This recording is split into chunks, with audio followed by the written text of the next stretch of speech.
saya sampaikan memang bahwa minggu ini saya akan mengobservasi mata pelajaran Bapak terkait dengan mata pelajaran fisika ya. Ya, kalau saya periksa perangkatnya kemarin yang kita akan jalankan minggu ini adalah tentang metode ilmiah ya. Nah, kalau lebih lanjut lagi saya periksa modul ajarnya dengan menggunakan mulai media PPT, betul Pak ya? Oke, baik.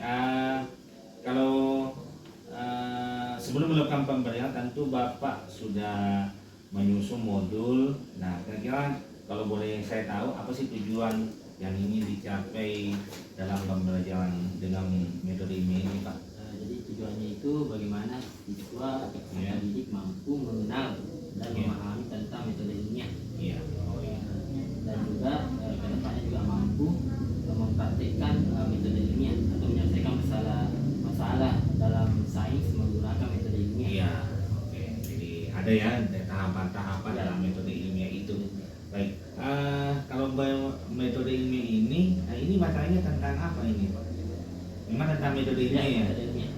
Lebih ke hakikat fisika sebenarnya pengantar. Hakikat fisika jadi bisa diceritakan Pak apa yang mata substansial di situ? Ya.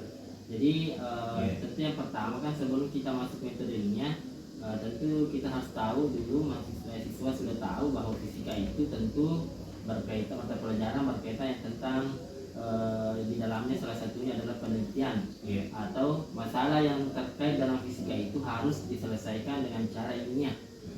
Beda dengan ilmu sosial. Jadi itulah nanti metode ilmiah itu punya langkah-langkah mulai dari mengamati sampai menyimpulkan. Jadi itulah yang nanti diajarkan sehingga mereka tahu bagaimana menyelesaikan masalah sains dalam fisika dengan metode-metode itu. Oke, baik. Nah, tentu kalau saya melihat pemaparan tadi Bapak tadi itu agak sulit. Tentu Bapak sudah menyiapkan strategi ya, strategi dan model dan serta media apa yang dipakai. Mungkin Bapak bisa jelaskan seperti apa? Jadi dengan menggunakan media PowerPoint, pembelajaran yang lebih kontekstual, siswa langsung kita hadapkan secara langsung atau contoh yang lebih nyata sehingga mereka mampu memahami nantinya tanpa menghayal kemana-mana pikiran mereka. Jadi kita fokuskan nanti secara demonstrasi. Terus strateginya apa? Apakah dengan menggunakan metode diskusi atau bagaimana strategi? Strategi pembelajarannya mungkin hanya demonstrasi, belum diskusi Pak. Oh belum, ya, belum diskusi. Ya. Nah terus media yang digunakan media? PowerPoint. Oh PowerPoint ya. Kenapa pilih PowerPoint? Karena saya anggap mampu menjadi media yang lebih memudahkan siswa berinteraksi atau pertukaran informasinya lebih mudah dibandingkan dengan konvensional ya. Oke. Nah terus kita sudah ada tujuan, materi, media. Tinggal untuk mengetahui tingkat pemahaman siswa, apakah dalam pembelajaran ke depan ini menggunakan asesmen apa? Apakah menggunakan misalnya kuis atau apalah, atau pertanyaan jawaban singkat atau bagaimana? Mungkin menggunakan Kuis ya, semacam post test. Jadi ya posisi untuk mengetahui seberapa banyak siswa yang sudah paham dengan menggunakan. Oke Pak Salak ya, terima kasih. Insyaallah minggu ini saya akan observasi Bapak terkait dengan pemaparan yang dilakukan tadi. Oke, terima kasih ya Pak Salak ya. Oke. Kemarin sudah praktikum toh? Di Tommy kan caranya mengukur. Oke, masih kesulitan ya. Oke, saya pertama mana? Ujian semester juga, nanti semua mata pelajaran pakai Google saja. Oke, masih diingat caranya mencari hasil pengukuran jangka sorong? Masih susah, agak susah atau bagaimana? Oke, kita coba begini ya.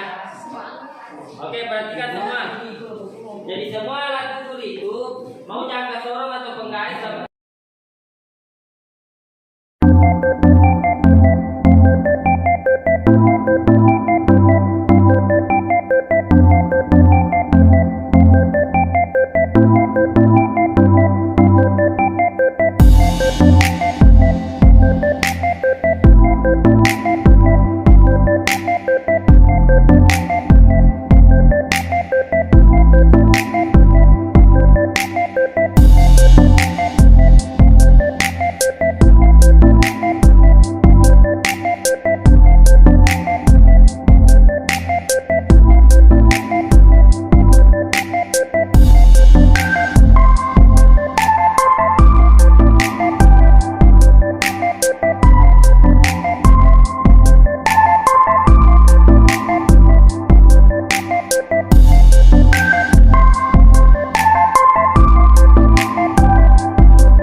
Baik, Pak Sarif ya. Setelah tadi saya berkunjung di kelas Bapak, melihat Pak Sarif mengajarkan mata pelajaran fisika tentang materi metode ilmiah dengan menggunakan media PPT atau PowerPoint. Nah, yang pertama saya mau tanyakan kepada Bapak, kira-kira setelah mengajar itu bagaimana perasaannya setelah mengajarkan dengan menggunakan media yang telah dibuat? Oke, yang pertama mungkin mengajarkan mengenai metode ilmiah, tentu yang saya ajarkan tadi itu belum langsung mempraktek, tapi mengenalkan dulu. Dengan menggunakan PowerPoint itu bisa mewakili saya mendemonstrasikan tentang bagaimana metode ilmiah. Oh gitu. Jadi perasaan Bapak artinya bagaimana perasaannya pada saat itu?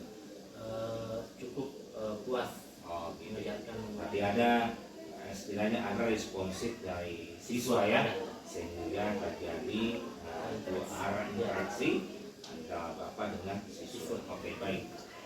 Melihat tadi tentu kalau kita menggunakan media di dalam sebuah pembelajaran, terutama di ilmu eksakta, katakanlah fisika, dengan metode ilmiah ini pasti ada kekurangannya. Ya, kira-kira mungkin Bapak bisa menguraikan seperti apa sih kekurangan yang dihadapi pada saat tadi di kelas? Itu lebih ke saya belum bisa mendiagnosa secara detail bagaimana kemampuan peserta didik setelah saya ajar.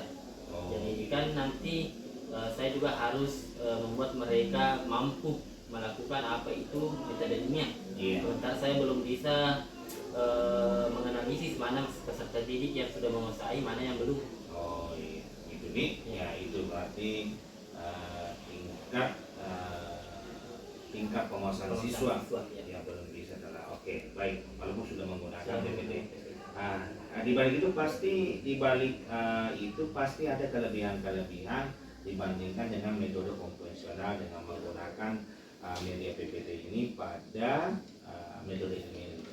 Bisa mengungkapkan apa kelebihan-kelebihannya? Tentunya dibandingkan metode konvensional seperti ceramah, dengan menggunakan media Pak itu lebih interaksinya antara siswa itu lebih menarik, mereka bisa lebih fokus dan banyak contoh tentunya kita bisa berikan. Yang siswa tidak tidak hanya membayangkan saja, tidak menghayal. Karena kan biasa kalau ceramah mereka tidak ada gambarannya seperti apa, mereka hanya menerka-nerka saja.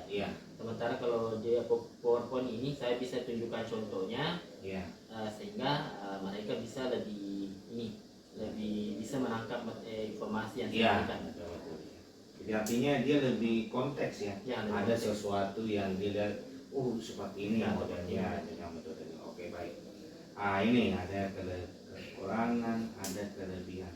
Nah, berikutnya melihat kekurangan, kelebihan. Kira-kira inovasi apa sih yang dilakukan oleh Bapak untuk kedepannya setelah mengajarkan ini? Tentu kan melihat tadi kekurangannya, kelebihannya. Kekurangannya tadi terdapat pada kita tidak kekurangan kita mendiagnosa. Kira-kira mungkin ada inovasi, ada hal-hal yang sifatnya inovatif yang dilakukan untuk ke depan. Kalau lihat tadi kan kendalanya adalah saya tidak bisa mendiagnosa. Tentunya media yang harus saya gunakan itu lebih mampu lagi. Ada yang bisa mendiagnosa seperti misalnya kelas point. Ada storyboard, kita mampu melihat mana siswa yang sudah mana siswa yang terkendala, ataupun tetap pakai PowerPoint tapi berbantu kami lain seperti kuisis misalnya. Saya memberi kuis tes diagnosa setelah pembelajaran sehingga saya mampu memetakan kemampuan siswa dan memberikan perlakuan selanjutnya sesuai dengan kemampuan mereka. Ya betul. Dan tidak kalah pentingnya mungkin ya mungkin motivasi lebih meningkat ya dibanding dengan menggunakan hanya PowerPoint saja. Oke, baik. Terima kasih Pak Syarif atas hasil wawancara terkait dengan pembelajaran kita di Mapel Fisika tentang metode ini dengan menggunakan media PPT. Baik, terima kasih ya.